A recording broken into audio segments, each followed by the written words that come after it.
My name is Julia, and I never thought that my life would turn out this way. I grew up in a pretty ordinary family, at least in a normal one for us.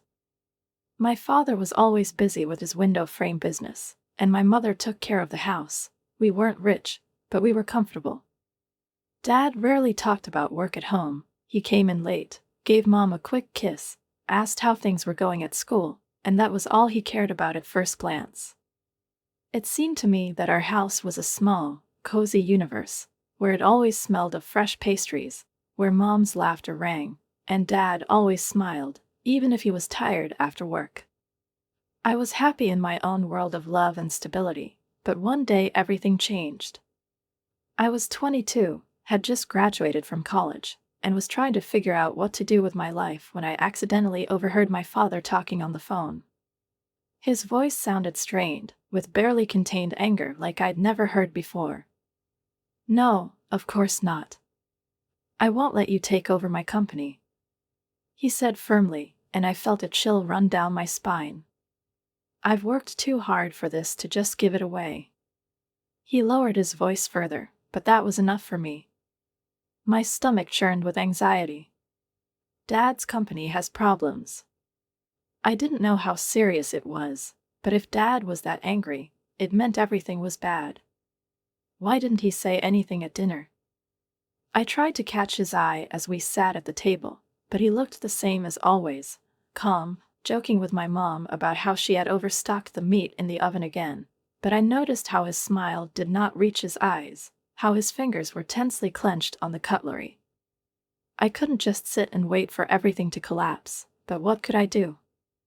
I didn't know anything about business, I was never interested in finance, and my father always protected me from these conversations. Still, I had to at least try to figure out what was going on. The next day, I did a little investigation, and it wasn't difficult for me to find out who was behind the attempted takeover. It was Robert Caldwell, an influential businessman, the owner of a large concern that had absorbed more than one company. His office was not far from our house, and I went there, motivated by determination and, perhaps, not entirely reasonable courage. Entering the spacious building with marble floors and mirrored walls, I headed to the reception desk. "Do you have an appointment?" the receptionist asked coldly, without even looking at me. "No, but it's important." "Please, just 5 minutes." I tried to put all the desperation I could into my voice. She looked at me like I was crazy, but after a short phone conversation, clearly hesitating, she waved her hands towards the elevator. "Third floor, last office." I didn't know what was waiting for me, but it was too late to back down. The elevator doors closed, and as I climbed, it felt like an eternity. When the doors finally opened, I found myself in a spacious hallway with massive wooden doors. One of them was ajar, and I saw him. Robert Caldwell turned out to be older than I expected. Gray hair, sharp facial features, piercing gaze that swept over me from head to toe with some hidden interest. Well, what do we have here?" His voice was flat, but there was a hint of mockery in it. I swallowed, trying to look confident. "Mr. Caldwell, I'm Julia Thompson. I'm here about my father's company, Thompson Windows." He raised his eyebrows, as if really surprised. "Thompson's daughter?" Suddenly. "Well, let's talk." He nodded, inviting me into the office. I entered, trying not to look around, but it was impossible not to notice the huge panoramic windows overlooking the city and the massive ebony table at which he sat down, pointing me to a chair opposite. "So, Miss Thompson, what can I do for you?" I took a deep breath, trying to keep the tremor out of my voice. "Please don't take the company away from my father. It means everything to him. There must be another way." Caldwell looked at me carefully, as if thinking, then leaned forward, folding his fingers into a lock. "I have a suggestion for you, Miss Thompson," he said, his voice a little quieter, but no less firm. "I'll leave your father's company alone if you agree to marry my son." I blinked, not immediately understanding what he had just said. "I'm sorry, what?" "You heard right. My son, he needs a woman who can, so to speak, guide him, make him grow up a little. Do this, and your father's company will be safe." I stared at him, feeling a chill run down my spine. Is this blackmail? Or an offer that cannot be refused? I left Caldwell's office, stunned by his offer, and spent several days in agonizing thoughts, trying to find a way out that would allow me to avoid this strange, almost absurd deal. However, the more I thought about it, the more I realized that I didn't have much choice. Either I agree and marry a man I'd never met before, or I watch my father's life's work crumble, his pride, his many years of hard work, which he built literally brick by brick, refusing to taking days off, sacrificing time with family, suffering the blows of fate, just to keep the company. And so, the next day, I found myself back in this frightening office, where the air is saturated with power, money, and something else, invisible but tangible, like a thick fog enveloping the walls. Caldwell was waiting for me with a smug smile on his face, his penetrating eyes instantly reading my answer even before I voiced it. "So, Miss Thompson, have you made a decision?" I took a deep breath, trying to keep my outward composure, even though everything inside was clenched into a painful knot. "Yes, I'll do it," my voice sounded, a little quieter than I would have liked. "I'm going to marry your son." Caldwell clapped his hands in satisfaction, and this movement seemed to me a mockery, as if I had just signed a contract that was beneficial exclusively to him. "Great," he said, getting up from the table. "Let me introduce you." Before I could realize what was happening, I was led into another room. I expected to see an arrogant businessman in an expensive suit, a man accustomed to luxury and family privileges, perhaps even someone older, because his father looked quite old. But the man in front of me was far from that image. He was tall, with disheveled dark hair, slightly carelessly styled, with a crooked smile that made a barely noticeable dimple appear on his cheek, and with lively, mocking eyes, which, however, showed something more than just frivolity. "Hey," he said, holding out his hand. "I'm Jack, and you must be Julia." I shook his hand, trying not to show my surprise. "Yes, it's me." Behind us, Caldwell cleared his throat, clearly pleased with what was happening. "I'll leave you two to get to know each other," he said, and as soon as the door closed behind him, Jack's demeanor changed dramatically. His ease disappeared. He ran a hand through his hair, looking a little embarrassed. "I'm sorry about what happened," he finally said, sighing heavily. "My father. He has some pretty old-fashioned ideas." I shrugged, trying to sound nonchalant, even though a storm of thoughts was raging inside. "It's all right. We're both adults, right? Let's handle this." Jack laughed, but it sounded strained. "Yes, of course. Just a casual arranged marriage, nothing special." We spent the next hour talking, and although I hate to admit it, Jack turned out to be quite an interesting conversationalist. He was smart, sarcastic, and witty, but at the same time, I sensed some hidden irresponsibility in him, as if he was used to taking life too lightly, without special obligations. I could understand why his father wanted him to change. The next few weeks passed in a strange mode that could be called dating, but hardly any of us perceived them as real. We went to dinners, movies, and social events, playing the perfect couple in front of others, but there was always a hidden awkwardness between us, as if we both understood that this was a game, that no amount of walking under the stars would make us truly in love.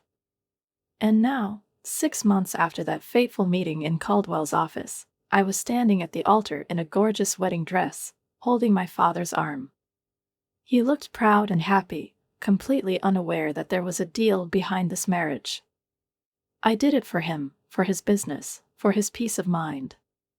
When I looked into Jack's eyes, I didn't see love in them, but there was friendship there, and maybe that could be enough.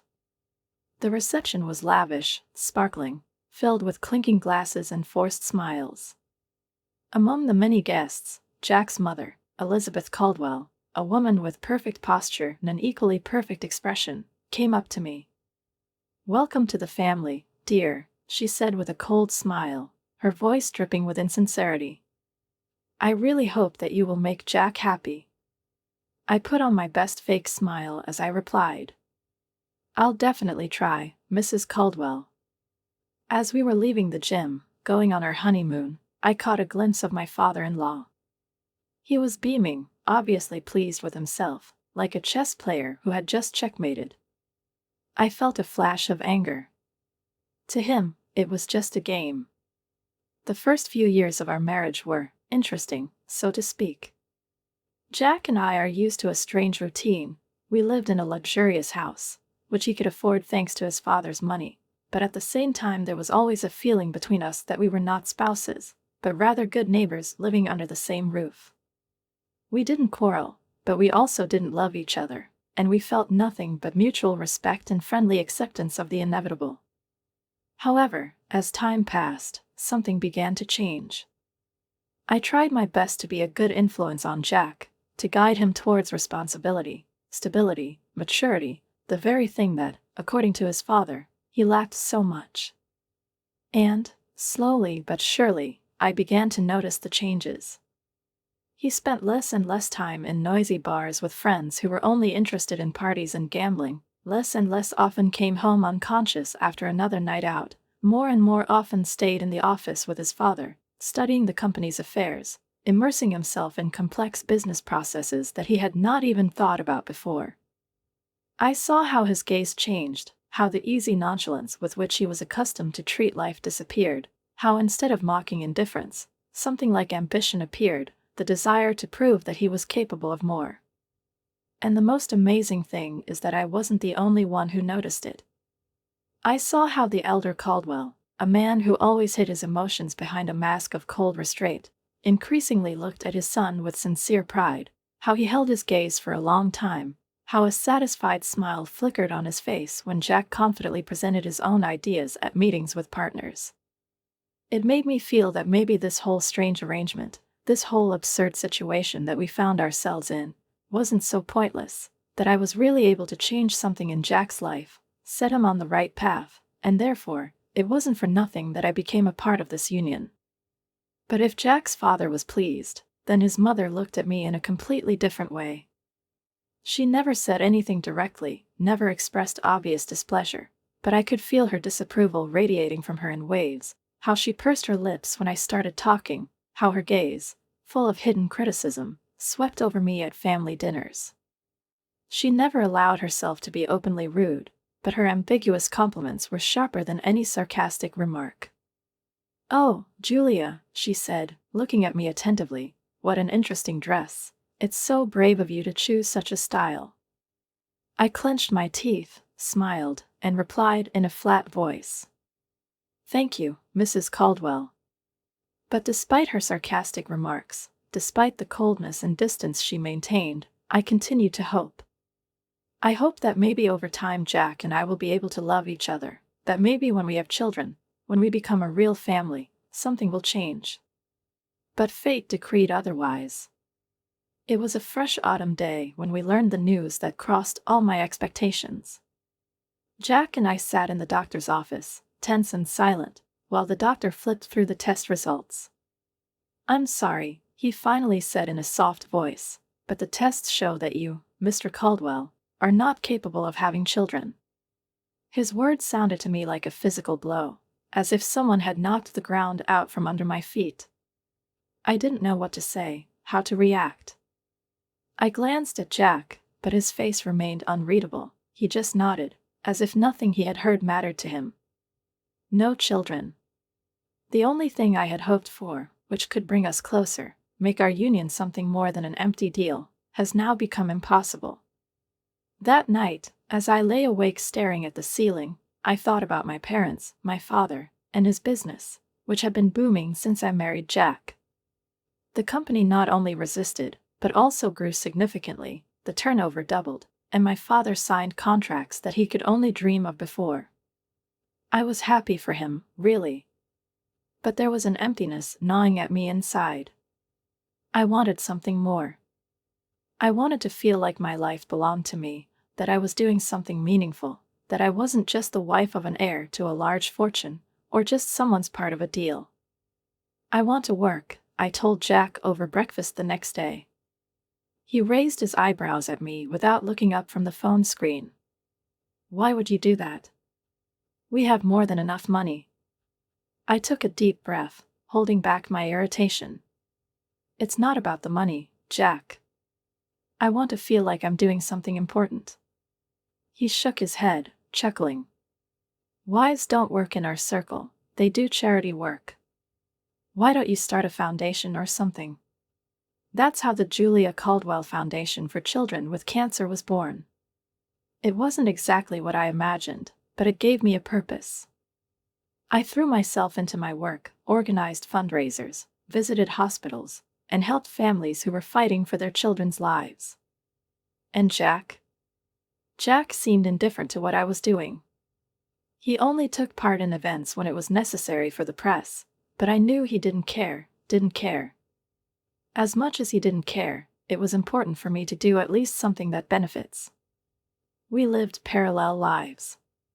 10 years have passed. 10 years of formal marriage, comfortable neighborhood, rare dinner meetings, polite words, but a complete lack of real intimacy. And then everything changed again. Jack's father died suddenly of a heart attack. Jack's world turned upside down overnight. He was forced to take over as CEO, to become someone he probably never wanted to be. I tried to support him, but I could see how hard this burden was being given to him, how he was slowly but inexorably breaking down under the pressure of expectations, under the weight of other people's decisions, which he now had to put up with himself. And then I realized that our marriage, our life, everything that we had built, or, more precisely, could not build, was also on the verge of change. 2 years after the elder Caldwell's death, we were overtaken by new bad news. Jack's mother was diagnosed with cancer, and this news sounded like a bolt from the blue, although perhaps I just didn't want to notice her pallor, fatigue, and thin voice, which increasingly sounded tired, similar to humility. We should transfer her to a specialized facility, Jack said, his voice strangely detached, almost indifferent. They'll be able to take better care of her there. But his mother, as always, remained inflexible. I'm going to die in my own house, she said firmly, lifting her chin with the same defiance I'd known and hated for years. Therefore, based on my many years of experience at the Cancer Foundation, I took responsibility for her care. I hired nurses, coordinated the treatment, and spent hours at her bedside, watching as the disease gradually took away her strength, but did not break her spirit. And, to my surprise, her attitude towards me began to change. It happened one day when I was adjusting her pillows, making sure she was comfortable. She suddenly grabbed my hand, and her cold, dry fingers squeezed mine tightly.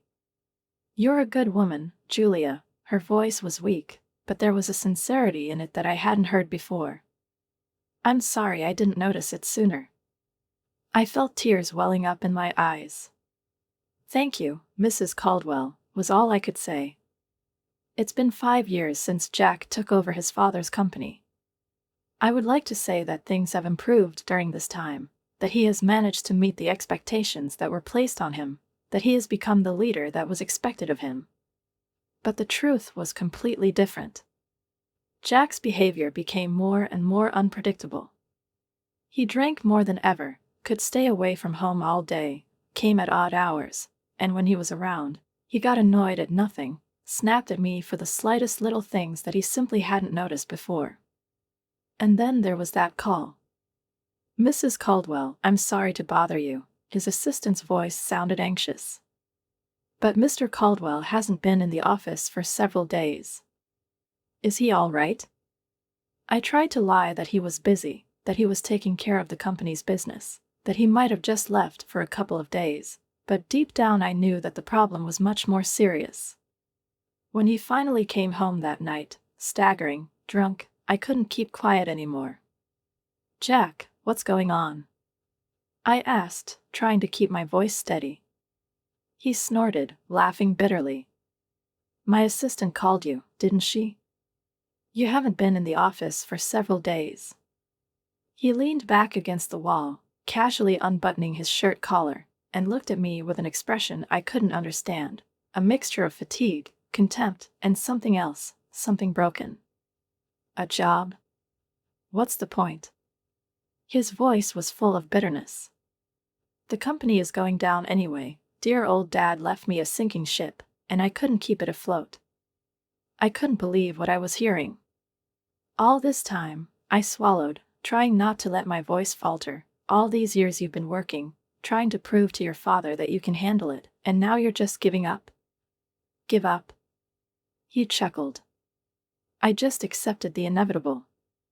I couldn't just watch him destroy everything he had. I turned to my father. Despite the fact that he was retired, he agreed to help by offering Jack the position of his deputy, hoping to teach him how to return the company to success. But Jack's heart wasn't in it. He came late, left early, did the minimum that could allow him to save face, but no more. I watched helplessly as sales of my father's company began to fall. I knew I needed to have a serious conversation with Jack. One evening, after he had drunk a few glasses of whiskey, as usual, I went up to him. Jack, we need to talk. He looked up at me with a hard, annoyed look. About what? About the job. You hardly ever show up at the office. My dad's company is suffering because of you. His face was contorted with anger. Oh, so it's my fault now? You said yourself that you're giving up. I never wanted this, Julia, none of this. I stared at him, trying to understand what he was saying. What are you talking about? He laughed, a harsh, unpleasant sound. About our life, about this marriage. I froze. You're just waiting for your mother. I couldn't finish, but he already knew what I wanted to say. Until Mom dies? His voice was full of venom. Yes. Then I'll sell her house and get out of here. I stared at him in horror. How can you say that? Your mother is dying, and all you think about is money? Are you better? He grimaced. Let's not build illusions. We both know that this marriage is a fake. You want to leave just as much as I do. I felt disgusted. I turned to leave the room, but when I opened the door, I came face to face with his mother. She was looking at me, her face pale but full of awareness. We just stared at each other in silence, and then she slowly reached out and squeezed my hand. I felt her gratitude, her understanding, her sadness. And then the bell rang. They called me. Julia, the voice on the other end was quiet, but it sounded anxious. These are your parents. They had an accident. Mom and Dad disappeared in an instant, disappearing into thin air along with their small private jet that was supposed to take them to Hawaii, where they planned to spend what they smilingly called their second honeymoon, an easy trip, free from worries, from work, from everyday life. But instead of becoming it was a time of peace and happiness for them, this trip turned into their last trip, and I will never hear their voices again. I will never see my mother's warm eyes or Dad's familiar smile. I will not be able to call them to share news, ask for advice, just to hear them, because now they're gone.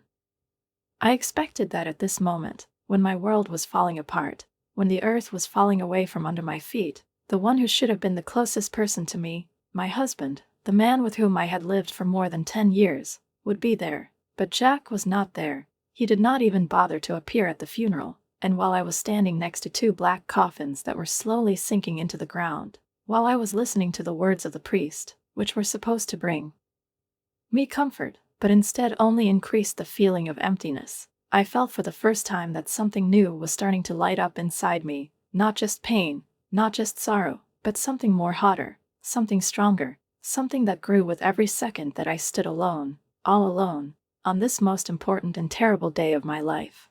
After the funeral, the sadness inside me began to turn into anger. Rage boiled in me every day, fueling my determination, and when I realized that I could no longer just sit and wait for the world to finally crush me, I went to where I should have been from the very beginning, to my father's company, to the very company that now belonged to me, and I was going to take control of at least this part of my life. But when I entered his office, I saw who was sitting in the chair that had always belonged to my father, and I heard a voice giving orders with the confidence of the owner. My heart sank with rage, because Jack was sitting in this chair, sprawled out as if he had always been in charge here, giving orders with lazy complacency, as if only he had the right to decide the fate of the company, and everything inside me exploded, and I could no longer remain silent. "Jack," my voice sounded steady, but there was a storm raging inside, and he must have sensed it, because he looked up from the screen for a moment and looked at me with annoyance. "What now, Jules? Can't you see that I'm busy?" I could barely resist the urge to rip that smug expression off his face, because the rage I was feeling was no longer just pain, it was something more, something that needed to be released, something that I could no longer ignore. "Were you so busy that you didn't even find time to come to my parents' funeral?" Jack rolled his eyes, and that was the last straw. "Oh, we're starting to moralize again," he grinned, cocking his head to one side, like a child who's tired of listening to boring moralizing. "You know what, Jules? You're always nagging, always pushing. Well, I'm done with that, and—" He stopped abruptly, but there was suddenly something new in his eyes, something cold, thoughtful, not anger, not irritation, but awareness, calculation, and at that moment I realized that something was about to happen that I was ready for. "I'm not ready at all. You know," his voice became softer, quieter, almost affectionate, and that only made me feel worse, because there was something predatory in that voice. "This company is worth about $17 million, and guess who now has full access to all its accounts and assets?" My heart squeezed, my chest felt tight, but I forced myself to speak. "What are you talking about?" He leaned back, locking his fingers together like a man who had just made a good deal. As deputy director, he smiled, but there was nothing but mockery in that smile. "I got all the passwords, access to all the accounts, now I'm in charge, and there's nothing you can do about it." "You can't do this." I felt my voice tremble treacherously, but I immediately pulled myself together, because he shouldn't have seen my weakness. He shouldn't have known that his words had hurt me. "You've already destroyed your father's company. I won't let you do the same to my father's legacy." But instead of getting angry, he laughed, coldly, sharply, and there was something ruthless in that laugh, something that finally convinced me that the man I'd been living with all these years had long since ceased to be the Jack I knew.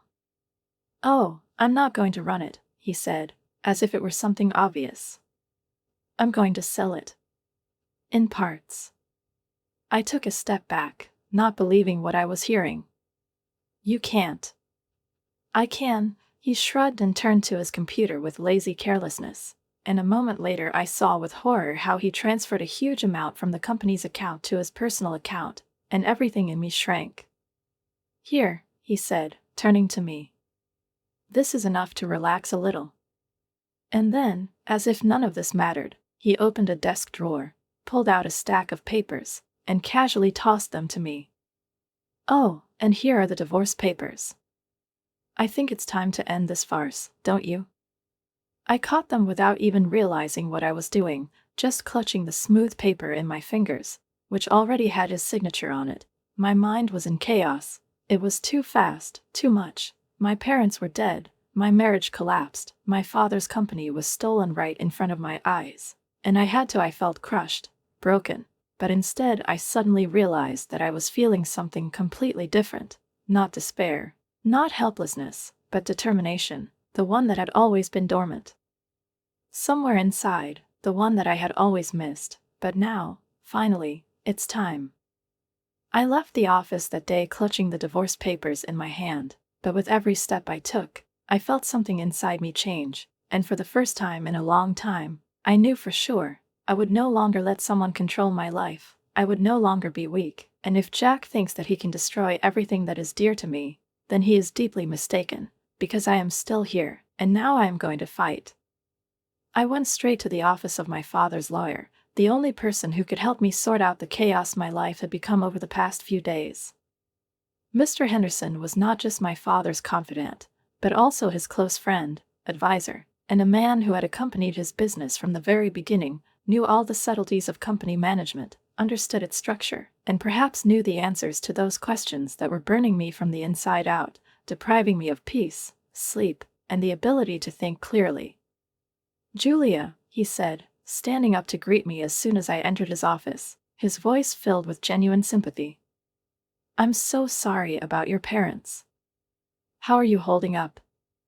I collapsed into the chair opposite him, feeling the weight of recent events weighing down on my shoulders, turning even a simple movement into a feat I didn't answer. I didn't try to find words that could describe how I felt, because there were no words that could convey all the pain, all the anger, all the emptiness left after their death. So I just started talking, pouring out everything that had happened, starting from the moment when I entered my father's office and saw Jack there, ending with his last words, his treachery, his desire to destroy what my father had been building all his life. Mr. Henderson listened in silence, without interrupting, only nodding occasionally, and the further I talked, the gloomier his expression became. His eyebrows frowned more and more, his fingers tapped on the table, betraying tension, and when I finally finished, when I had said everything that had accumulated, he slowly leaned back in his chair, and then he suddenly smiled, a light, almost imperceptible smile, in which there was something like satisfaction. "Julia," he said, carefully locking his fingers, "I think it's time to share something important with you." I tensed, not knowing what to expect. "Your father's will," he continued, pulling out several sheets of paper from his desk. "He made some changes to it right before that accident." I held my breath, feeling my heart pounding in my chest, as the second hand on the wall clock suddenly became deafeningly loud, as time slowed down, turning every second into torture. When he started reading, I felt a weight lift off my shoulders. Company. She was mine. Everything is mine. My father left it to me, not to Jack, not to the Caldwells, not to anyone else. But as it turned out, it wasn't the only thing he left me. Mr. Henderson looked up from the documents, and there was a twinkle in his eyes. "There's something else you need to know," he said, watching my reaction carefully. "Your father fired Jack 2 weeks before he died." I blinked, not immediately realizing the meaning of his words, and then suddenly burst into laughter, real, sincere, for the first time in a long time, for the first time in what seemed like forever. "So all this time," I gasped, covering my face with my hands, trying to stifle the giggles that wouldn't subside, "all these orders, all this confidence, all this game of being the great boss he was trying to present himself as, it was all completely pointless." Smiling. And then he pulled an envelope out of the drawer and handed it to me. "And here's something else. A letter from your father." I took it with trembling hands, feeling something painfully familiar squeeze in my chest, the familiar envelope, the familiar handwriting, and when I opened it, when I started reading, the lines blurred before my eyes, because the tears that I had so diligently avoided suddenly burned my eyes. "My dear Julia, if you are reading this letter, then I am no more. I'm sorry that I left you like this, but I hope that I managed to give you everything you need to build the life you deserve. The company is yours now, and, Jules, it's time to let Jack go. You gave too much to this marriage, you sacrificed yourself, your dreams, your desires, but now it's time to live for yourself. I love you, darling. Make me proud." I closed my eyes, clutching the letter in my hands, letting these words penetrate to the very depths of my soul, allowing myself to feel what I had been suppressing for so long, realizing that my father saw, knew, understood what I felt, understood everything, even what I was afraid to admit myself. I wiped my eyes and looked at Mr. Henderson. "Do you have a pen?" Silently, he handed it to me, and without hesitation, I signed the divorce papers, feeling like with every stroke of the pen it becomes easier to breathe, as the weight that I carried for so many years disappears, as the last chain that kept me tied to the past finally disappears. "Can you file them in the archive?" I asked, handing the documents back. "I want this done as soon as possible." "Consider it done," he nodded, putting the papers back in the folder. When I left his office, for the first time in many years, I felt free. No more Jack. No more Caldwells pulling my strings. No more decisions made for me. I pulled out my phone, quickly scrolled through my contacts, and pressed call. Sarah? I said, when a familiar voice came on the other end of the line. This is Julia. Let's meet up, I have some news. An hour later, we were sitting in our favorite cafe, holding lattes in our hands, and Sarah, looking at me curiously, finally couldn't stand it. Well, tell me, what's the big news? I took a deep breath, and then I just blurted it all out at once, without stopping, about Jack, about the company, about the divorce, about my father's will, about the letter he left me, about how everything changed in a matter of days, how for the first time in a long time I felt like I was really living. Sarah listened attentively without interrupting, but when I finished, her eyes were wide open, and then she abruptly put the cup down on the table, reached across the table and squeezed my hand tightly. Girl, you're free, she exclaimed, her voice trembling with emotion. And now you're the boss. I couldn't help but smile at her enthusiasm, but deep down I was still doubtful. I do not know, Sarah, will I be able to manage the company? She leaned closer, her eyes flashing with determination. Oh, trust me, Jules, if anyone can do this, it's you. She looked at me intently, her eyes flashed with indignant disbelief, and I could almost feel her words hitting me with their confidence. Are you kidding, Julia? She exclaimed, raising her hands to the sky in a dramatic gesture, but there was no condemnation in her voice, only sincere surprise.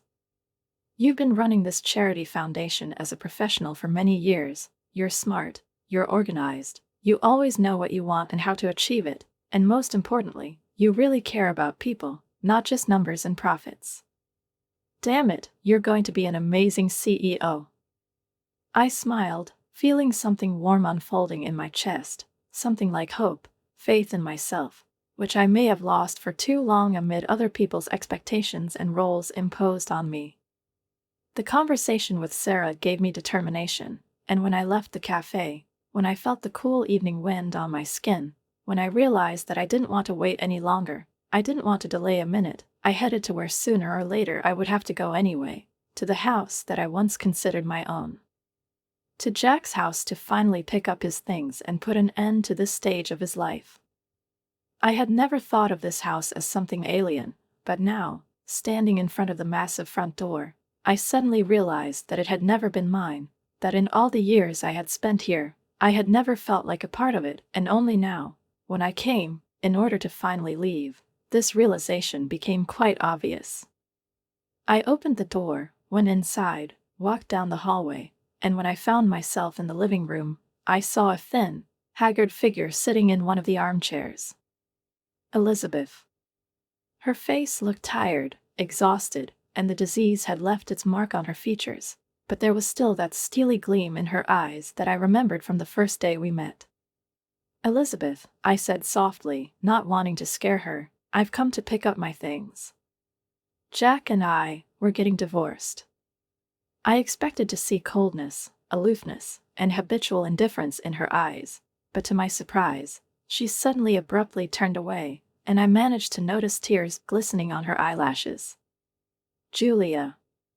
Her voice was barely audible, and when she looked at me again, her face expressed such pain that I had never seen in her before.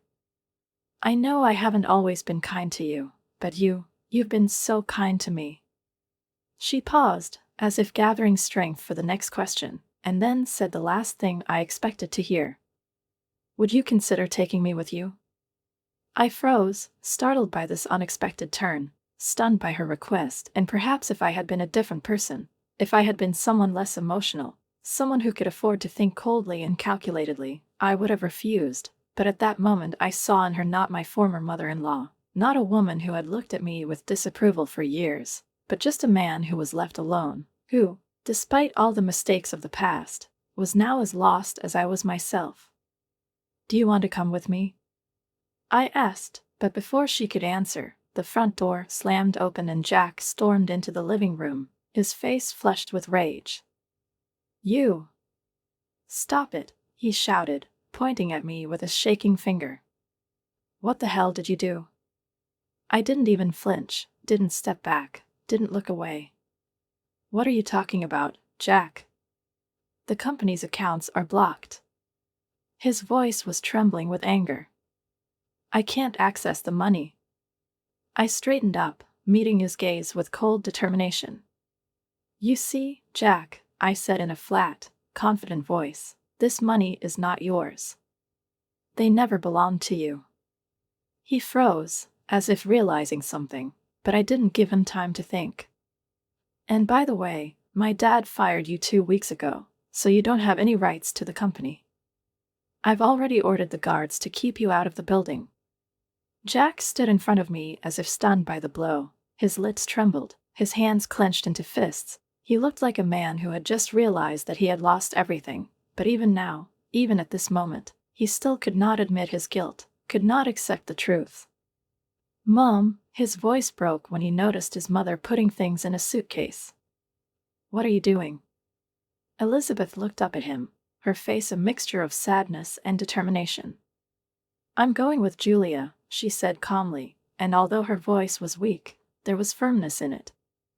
I'm sorry, Jack, but you've been unreliable. I saw Jack's face turn even redder, as his hands clenched into fists, as rage flashed in his eyes again. Unreliable? Am I unreliable? He shouted, his voice rising to a screech. It's all your fault. You raised me the way I have become. All this is your damn nonsense, your expectations, your eternal demands. He turned to me, his voice laced with venom. Okay, both of you leave. I don't need any of you. I looked at him, and for the first time in all these years, I didn't feel any fear, anger, or even pain. I only felt pity. This man standing in front of me, his face contorted with anger, was far from the Jack I once married, from the young, carefree guy I once knew. And I realized that none of this matters anymore. Elizabeth, I said softly, let's pack your things. While we were packing up her things, Jack kept shouting, insulting, accusing, but his voice no longer mattered to us. It was just a background noise that would soon subside on its own because we were no longer listening, because now it was all over. As I drove along the highway at night, Elizabeth dozed in the passenger seat, her tired face looking calm, and I stared at the road, thinking about how my life had changed in such a short time, and when we finally arrived at the house where I grew up, the house that now seemed to me at the same time familiar and alien, I felt a lump form in my throat. We're home, I said softly, gently waking Elizabeth. I helped her out, took her to my parents' room, and when she looked around in surprise and asked if I was sure, I just nodded, swallowing. Yes, I said, feeling warmth spread through my chest. I think they would like that to be the case. I felt a strange mix of emotions bubbling up inside me, intertwining, colliding, leaving behind a vague sense of change, grief piercing my heart every time I thought about my parents, relief that I was finally free from Jack and everything that he symbolized in my life, uncertainty about the future, because I had to take on a huge responsibility, dive into the abyss of a business that I knew only theoretically about. But despite all these feelings, deep inside there was a glimmer of hope, a spark of faith in myself, that I could handle it, that I was stronger, more than I ever thought. Taking over my father's company was like being in the deepest part of a pool, unable to swim, in water that threatened to engulf me if I didn't learn how to stay afloat. The first few months turned into an incessant whirlwind of meetings, endless financial reports, intense negotiations, long sleepless nights spent studying contracts, market analyses, and development strategies, but I was determined. I could not afford to fail. I could not allow my father's efforts to be in vain. I knew that I needed someone to help me adapt, to guide me through this maze of the corporate world, and so I hired Tom, a brilliant business consultant who, with his usual clarity and patience, explained to me the intricacies of management, helped me navigate complex issues, and gave me proven advice. Years of experience. A company with a multi-million-dollar capital is not just assets and documents, Julia, he told me when we were analyzing regular reports together. The main thing is the people you choose next to you. You have a good intuition, trust it. Slowly but surely, I found my footing. I stopped drowning, stopped clinging to other people's instructions, learned to make independent decisions, and after 6 months I was no longer just floundering in place, I was swimming confidently, completely in control of the process. The company's performance began to improve. I felt a surge of strength and confidence that I had never had before, and with each success, with each obstacle overcome, I realized more and more clearly that my father would be proud. But despite all this, I have never neglected my charitable foundation, because if anything gave me a sense of deep personal importance, it was my work there, my connection to the past, my way of helping others, and now that I have the resources, I have invested even more. Invest time and effort in its development, making it not just a project, but a part of your life. Elizabeth's condition worsened over time. The disease slowly but inexorably took away her strength, and I fully devoted myself to her care, deciding that if I had failed to help her once before, now, in her last days, would do everything possible to make her feel calm and comfortable. We spent 2 years together, 2 long years that suddenly became years of healing, forgiveness, and forming a bond that no one would have ever considered possible. I saw how she changed, how her coldness disappeared, how her features softened, how warmth appeared in her eyes, which had not been there before. The day she died, I sat next to her, held her hand, and before her breathing stopped, I whispered, "Thank you for everything, Elizabeth." She squeezed my fingers weakly, her lips curved slightly into a slight smile, and after a moment she left, quietly, calmly, as if she had finally found peace. I organized her funeral myself, making sure that everything would go as it should, that everything would be perfect, that she would be given her due, despite everything that had happened between us. Jack, of course, did not show up, and although it did not surprise me, it was still a shocking reminder of how low he had fallen, how indifferent he had become even to his own mother. A few weeks after the funeral, Mr. Henderson called me. His voice was serious, but there was something else in it that I couldn't immediately understand. "Julia, there's something you need to see. Can you come to my office?" When I entered his office, the first thing I saw was Jack. He was leaning back in an armchair, and next to him, holding his hand, sat a young blonde with an indifferent expression on her face. Her outfit, jewelry, her whole appearance screamed about money, about an easy life, that she was used to luxury, and her presence next to Jack explained a lot. Jack grinned when he saw me, the old mockery flashing in his eyes. "Well, if it's not our little CEO," his voice was laced with venom. "Don't worry, I'm only here to collect my inheritance." I crossed my arms over my chest, waiting for Mr. Henderson to start reading the will, and I didn't say a word until he opened the documents and started talking. I watched Jack's face, saw how complacency was slowly replaced by disbelief, how his eyebrows were frowning, how the corners of his lips were trembling with suppressed anger. "And that's why I'm leaving my house and all my savings to Julia Thompson, on the condition that the money be donated to the Cancer Foundation, which she so passionately supports." A lump formed in my throat, and when Mr. Henderson finished reading, I realized that I had tears in my eyes. Elizabeth's last act of kindness stunned me, because it was not just a gesture, not just a transfer of property, it was a sign that she saw me, really saw me and recognized me as worthy, recognized me as a person who can be trusted, to whom you can leave your last will. Jack exploded. "That's nonsense." "Stop it," he shouted, jumping up from his chair. "She manipulated Mom. She's a fraud, a gold digger, she ruined my life, and now she's stealing my inheritance." His girlfriend recoiled, her face contorted with confusion. "You said that we would be provided with this money for life." Her voice was cold, full of disappointment. "I'm getting out of here." She stood up abruptly, turned around and left, leaving Jack alone, helpless, muttering something under his breath. I didn't listen to him. When I left the office, I could hear his voice, full of anger, gradually fading away behind me, but they no longer mattered to me. I felt free.